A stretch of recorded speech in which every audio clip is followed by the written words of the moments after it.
Hello and welcome. Welcome back. Welcome to here in Sri Lanka, where you join me now. I arrived late yesterday evening. Actually, no, I arrived yesterday lunchtime and then made my way in a southwesterly direction. But I didn't have to walk very far. A tuk-tuk quickly picked me up from the airport, took me to a bus, and someone very kindly told me which bus to get on. I had a town in mind that I was heading for on the coast, the west coast, south of Colombo, and that bus took me to the main city of Colombo, and someone else helped me again very kindly to the correct bus for this town. None of these things I had to pay for, which is fortunate because as you probably know by now, we don't use money as renunciants. One of our precepts is not to use cash. Now that can prove quite difficult in non-Buddhist countries. But in Buddhist countries like Thailand and here in Sri Lanka, they see your uniform, so to speak, and appreciate that you won't have money, so they don't expect you to be able to pay for things. That's not to say all monks strictly abide by that rule, as in some cases it's not practical or they just choose not to. But from my tradition we tend to, and it can be a little difficult. But here, well, actually in my experience, as long as you're very disciplined about it, you may have to go without occasionally. Like for instance now, it's early in the morning. I wanted to catch up and let you know that I've arrived here and what's happening next. I would dearly love to get a cup of coffee, but someone offered me this wonderful Sri Lankan coffee here, which I'm hoping the owners of this place in a minute will come and offer me some. They'll get some hot water and make some nice coffee. So I'm ready to go with that. So please in advance excuse the interruption. And once again, I didn't look at the time before I started, but we'll just see how it goes. I know if the sun starts to rise, I've spoken for far too long. So here goes the next chapter, or let's say the sequel, because it's a new book really. Preceding this trip, I spent 7 months in Thailand, which was a refresher course for me as a monk. Having spent 3 years living in India, which is not a Buddhist country, one learns to adapt into a different culture. A very Hindu culture, a very beautiful culture, but for a practicing Buddhist monk, a living Buddhist monk, living in these conditions that our supportive structure of rules, the Vinaya, give us to enable us to practice and keep our precepts very strictly, but are supportive to that practice of meditation and developing wisdom. In order to keep that, it's always a little bit more difficult when people don't fully understand the reasoning behind the way you do things, the way you are required as a monk to behave, and certain restrictions like, for instance, not using money. But there are ways around it. I do have funds available from kind donations that subscribers have made, and was able to get somebody to purchase some things, bits that I needed. Really just some coffee and I'll go into it later, but I needed to get some string because it's good to have some string. I didn't want to bring loads of string with me, but you can get some coconut string. But someone offered me all of these things, so it's not been required. But I'm rambling on now. It's early in the morning, I can't say I'm jet lagged because there's no time difference, but there hasn't been a great deal of opportunity to rest or sleep so much. I don't sleep so much, but I've been quite active. Although I've not been walking, once I arrived, I've been exploring to try and find places suitable within this location to stay. There are a couple of monasteries, well, there are a lot of monasteries and different viharas, but not knowing fully what goes on in their different ways of practicing, their different traditions, and having met a couple of monks on the way, I think it's perhaps better for me to stay outside of the monastery, as I had planned to do whilst I'm wandering around Sri Lanka, and find suitable spots. So one thing I was able to do, I've got myself a very nice lay person who's been helping out. He found me this place to stay on the first night, because when I arrived it still seems to be the monsoon season here, and it's still raining from about 5 in the evening until about 11 at night, quite heavily. So I was caught in the rain, having found nowhere to stay, arriving here at about 6 o'clock on the bus. It was dark, raining a lot. Straight away somebody said, "Bull, come into our house, use the bathroom," which I did, and then I said, right, I'll go walking now and towards the town, or the edges of just a very small town here. A man in a tuk-tuk picked me up, and I fully expected him to say, right, okay, you know, it'll cost you this. He said, no, free, let me help you, monk, free. And I thought, okay, well, I have to just, you know, let him help me. This could be useful. And he brought me to this place where I'm staying, not on the balcony now. He has a room and a bathroom. So I've been able to wash my robes, and with the string I acquired, I made a line inside between the two windows to dry them, because it's still very damp and been raining. It's very humid, and I'm by the sea here. One of the pieces didn't dry, went a bit smelly, so I've just washed it again. So fortunately I had this string, so it doesn't take long for them to dry if you have them hanging up properly.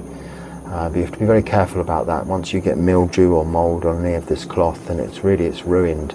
It's very difficult to get out, and it'll always be quite smelly, so you need to keep these things fresh. So having not been dry for 48 hours, I've had the opportunity to spend this last day here to get organised. And he also took me yesterday to somewhere outside of the town where the village ends, and there's jungle and there's beach, and he found me a little place where I can go and stay.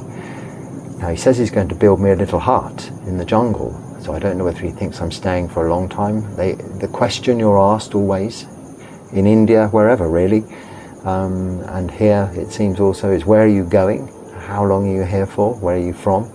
The usual sort of questions. And being as I don't know this, I mean, even where am I from? Well, I'm from England, the UK, but it's been a long time since I've lived there properly. So I'm from England, India, Thailand, you know, that kind of vague answer. And where are you going? I don't know. Well, that's not a very acceptable answer, because most people know where they're going.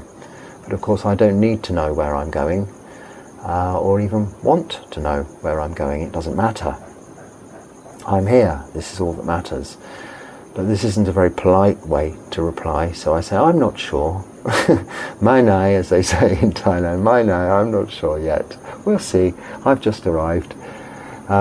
But he's getting some things sorted out, building me a coconut hut, he says, in the jungle. And I found a little room nearby there, well, very on the beach in the jungle. You'll see, I'll be able to show you something a little bit more interesting than this view in the next video, because I should be there by then. And we will stay there for a day or so, see how that goes. It's also near a temple, so I can go and visit that and see. I understand there's a monk there, but he teaches in a school, so he's what I'd call a working monk, as opposed to a practicing monk. He's probably practicing also, but his life isn't dedicated solely to meditation if he's a full-time teacher in a school. But it's all, these variances occur in different cultures throughout the world, in Buddhism and also in these different monastic traditions and schools of Buddhism. So this is more than a next chapter, it is the sequel, but so very often in sequels of books or films that are made from books, it's a little disappointing. But I think I can promise you that this sequel will be very much more exciting for you and for me. It's a lot more along the lines of an adventure, the adventures of a Tudong monk, a Dhutanga practicing monk.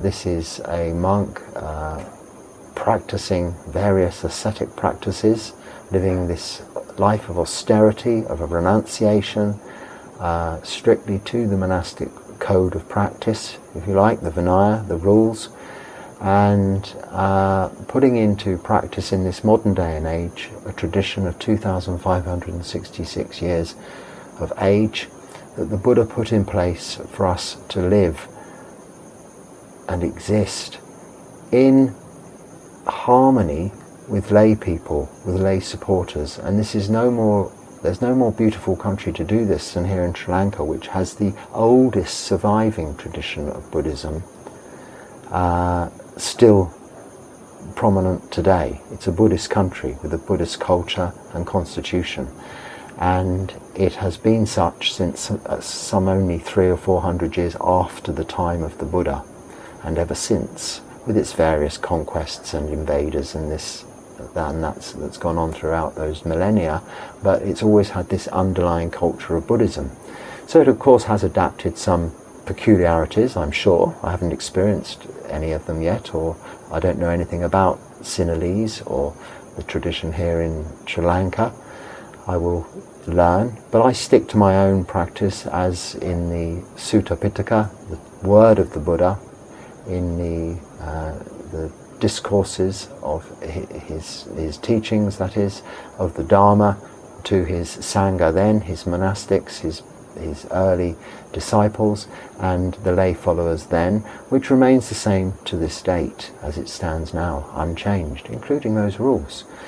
So it's going to be very much a change. It's going to be very interesting, but I'm still going to be talking about the practice of Sila, Samadhi, Panya, moral virtue, meditation, and the development of wisdom. I'm still going to be talking about the results of that, the wisdom that we acquire, anicca, impermanence, dukkha, suffering, and anatta, not self.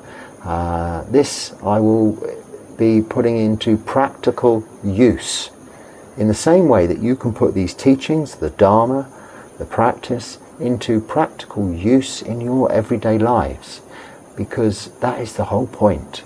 This isn't some religious devotional practice. We go to church once a week, pray and worship. No, it is a way of life. It is a way of learning how to be happy, how to find the source of happiness, which is contentment.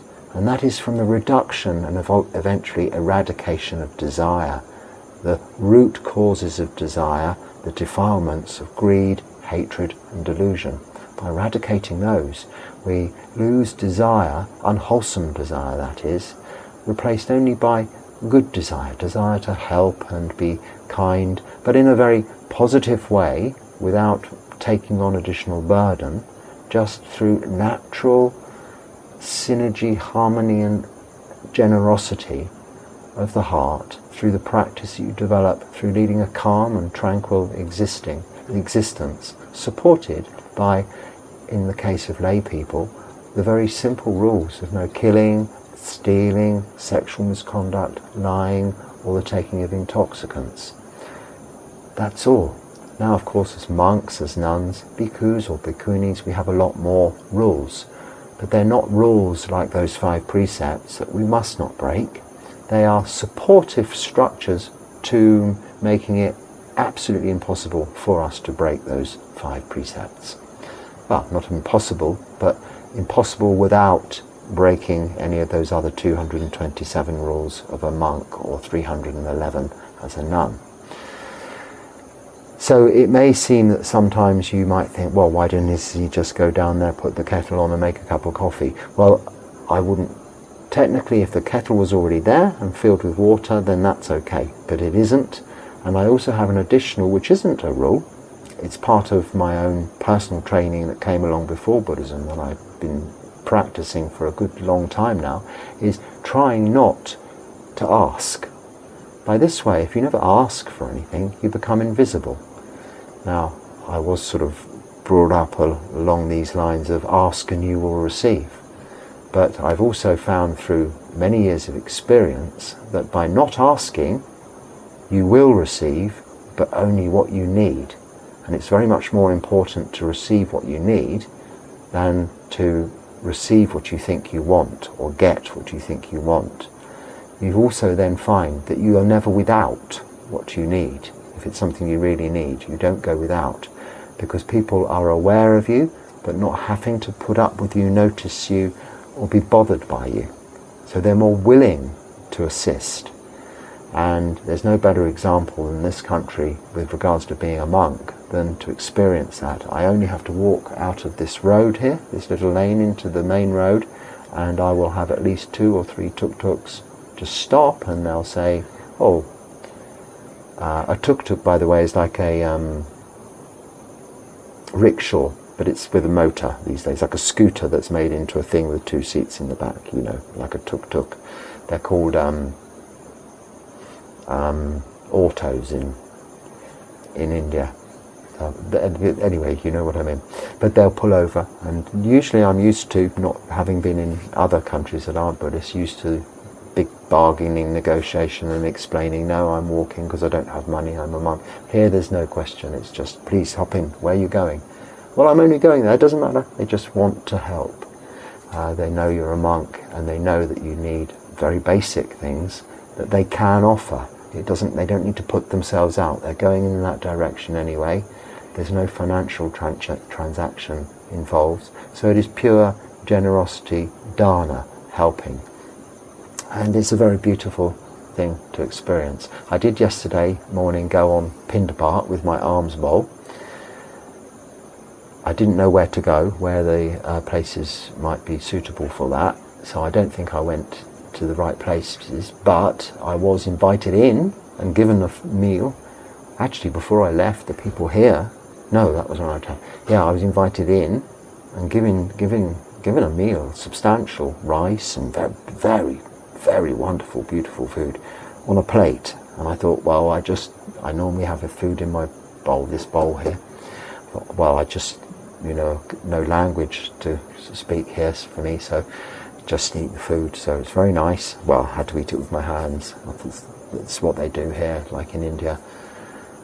And just to be a part of the family. They're still sat away, and it was very respectful, knowing I'm a monk, and had a meal. But on my way then back, I went through this part of the town where there was a little restaurant, and another man pulled me in, and I had another plate of food.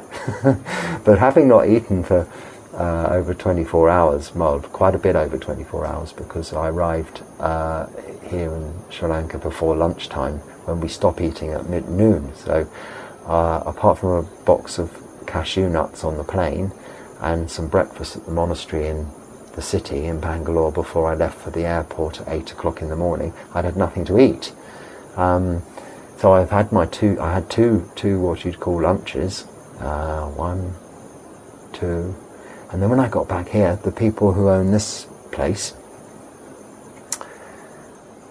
gave me some breakfast, because it was still quite early, it was before 9 o'clock, and then there was some conversation which I didn't really understand, but I just said I don't eat after noon. 11:30, another lunch arrived. So I had plenty to eat. So 3 lunches, 2 breakfasts, all in one morning. So we can eat as much as we like, we don't want to be greedy, but we can eat as much as we like as long as it's before noon. But I do normally stick to the practice of 1 meal a day, and that's what I'll be doing from here in after if I can, because it's just more practical, and I'll go with my bowl on Pindapat to areas which I notice and find on my travels to have that food offered into my bowl. So of course, at the early stages of arriving in a new place, things are all a bit different and out of routine. But we don't need to let that affect us.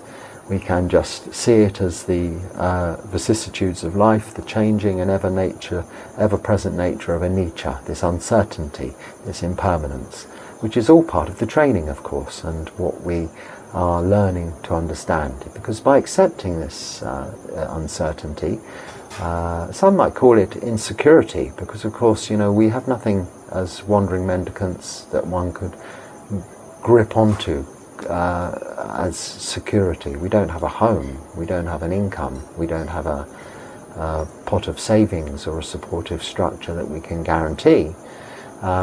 We live from day to day, meal to meal. I can't even say hand to mouth, because we're not allowed by our rules to just help ourselves, like this wonderful coffee here and this cup, absent of hot water. Just the two together will be a wonderful combination, but technically speaking, within the rules of the Vinaya, without the presence of the water already there, I'm not allowed to do that. So one just waits and sees desire arising, sees dukkha, as a result, suffering of that desire only, not for something I need, something I want. So this is tanha, thirst, craving. Chanda is wholesome, the Pali words, these are desire for, say, wanting to practice meditation, wanting to keep the precept, wanting to go and visit the monks and offer food. This is chanda. But tanha, craving, thirst, it could become a need, because I would really like some coffee. But it's all in this mind. And this practice is about watching that. Now, why this sequel is going to be a little bit more, I think a lot more exciting, is because now I had my 7 months in Thailand, which you'll know if you go back through the videos, you'll see. But I was still within the monastery there, very much practicing continuously and able to watch and see all that's going on in my own mind and put into practice the techniques required in meditation to be able to still develop samadhi and appreciate and benefit from this meditation. When you are living in the lay life, as lay people are, you have all of the goings on, your duties, maybe a job to do or other social engagements, but things that are distractions from your practice and not always conducive, you might see, to practice. But similarly too, as a Charaka monk, one on Tudong, one wandering, I am in the outside world and also am experiencing some other additional difficulties in the fact that I am a monk and there are so many restrictions to what we can and what we can't do. So this is a wonderful way to see and experience, and I can share that with you, how we can put into these practices, these qualities we develop, mainly being Khanti, which is patient endurance, the patience that we must have. Now, it's not to say that that isn't something that needs to be also very ever-present when living within a monastic community, more so, because you can't get away. But similarly, you will experience whenever one tries to get away from something, what you cannot get away from is yourself. What is in your mind, which is where all of this dukkha, this suffering, is originally coming from as a result of desire, which is internally within your mind, not external. The stimulants from the external sources coming through seeing, through hearing, smelling, tasting, touching, things that you don't want to be happening, things that you don't like. This is aversion. This is the desire not to have.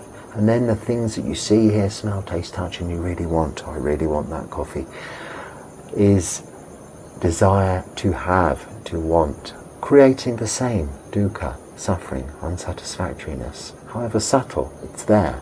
This is life. This is what we learn in Buddhism to let go of. Not just let go in this cliche sense of the repetitive phrase, let go, let go. It's actually understanding what that means. You've got this heavy weight you're carrying around with you.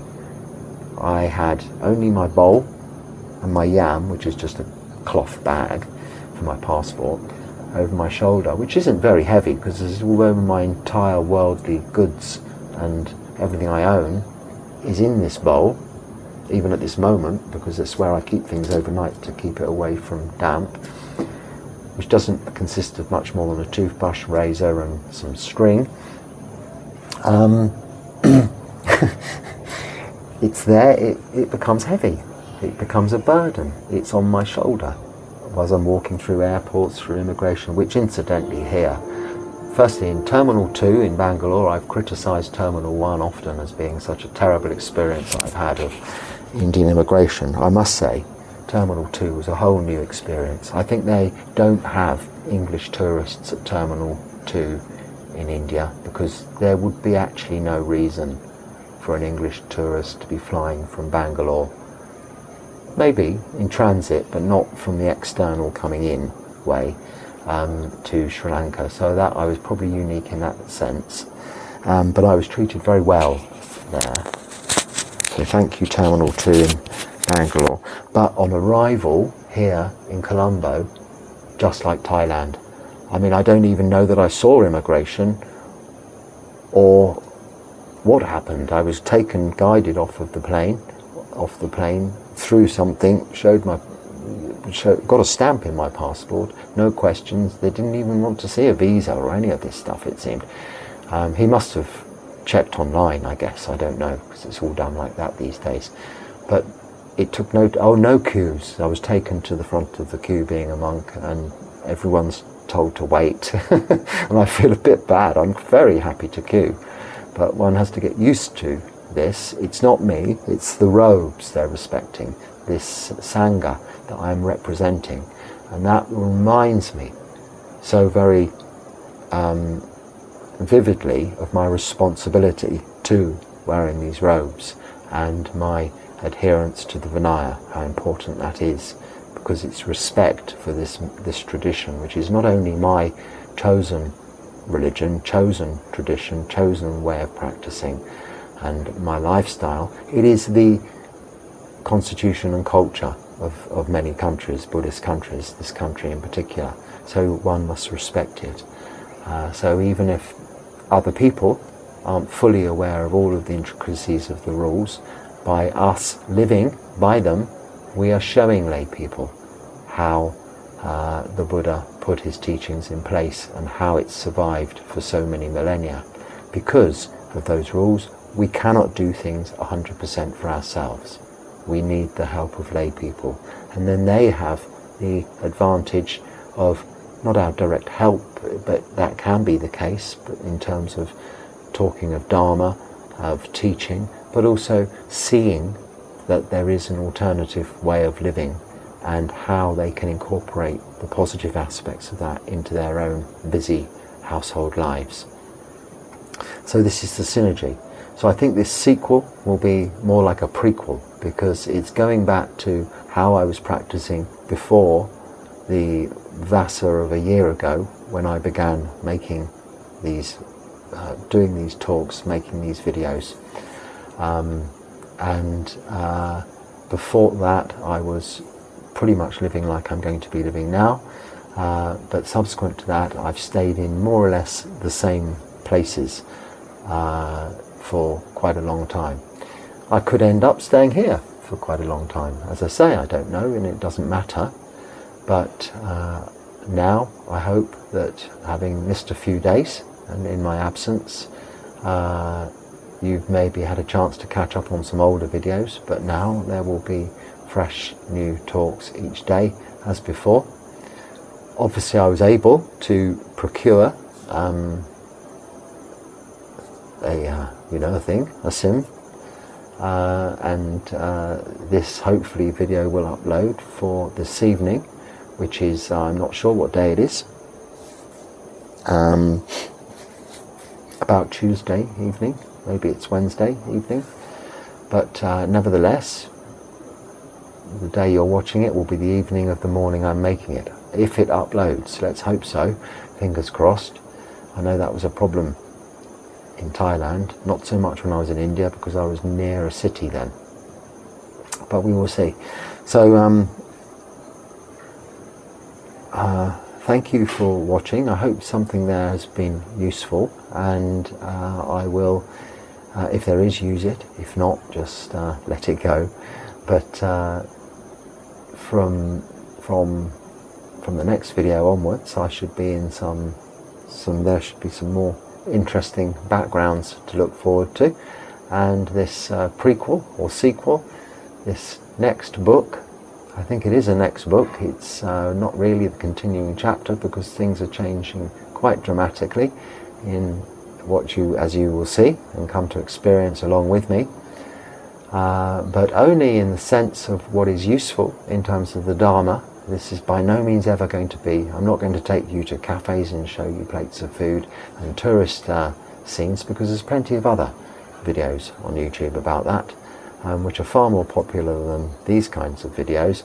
But this is only my way of conveying the Dharma to people whom are interested, hopefully, and that is my only intention. It's not to make a sort of a vlog diary kind of video tourist travel thing, but there will always be incidental situations of that nature encroaching upon this, because everything in our lives is Dharma.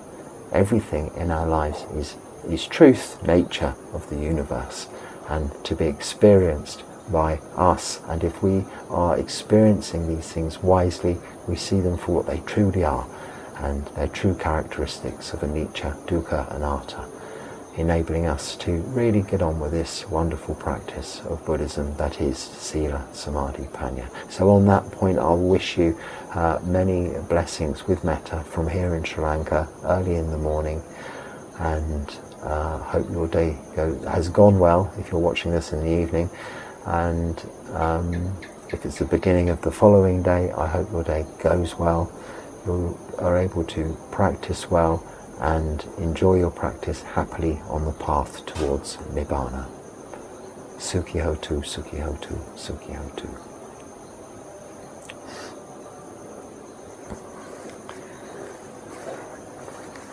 Now I might wander and look a little sad, and the coffee offer might come.